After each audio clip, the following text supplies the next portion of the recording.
driver आंदोलन जो राज्य में सृष्टि हेब बड़ तेल संकट 2 दिन हम कौन तेल टैंकर मुवमेंट होना आज भी टैंकर मुवमेंट होना आज लोड नहेले आसंता काली राज्य में तेल सरीज क्राइसिस देखादेव धर्मघट जारी रहिले भी पेट्रोलियम सेक्टर को बाद देवा दाबी रखी पेट्रोलियम डीलर संघ साधारणतः पेट्रोल पंप गुड़िकर 3 दिन स्टॉक थाए दैनिक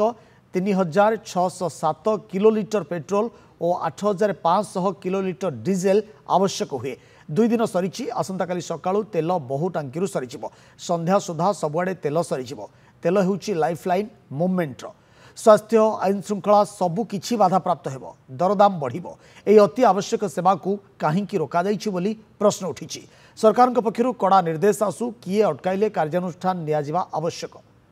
कौनसी गाड़ी डिपोरु डिस्पाच होई नाही पारादीप जटणी झारसुगुड़ा बालेश्वर में तेल डिपो अच्छी पारादीप कलाहांडी तेल जाउची सरकार तुरंत हस्तक्षेप करने को निवेदन करिछि पेट्रोलियम डीलर संघ सरकार आलोचना करी एसेंशियल सर्विस को रिस्टोर करंतु जिलापाल एसपी जरिया डिपोरु लोड करी पेट्रोल पंप रे तेल पहुंचाइबा आवश्यक रही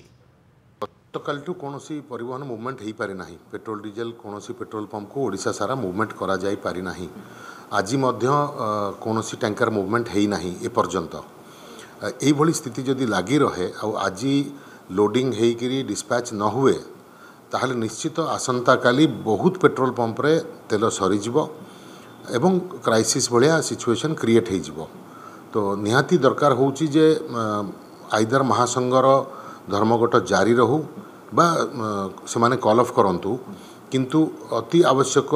सेवा हिसाब रे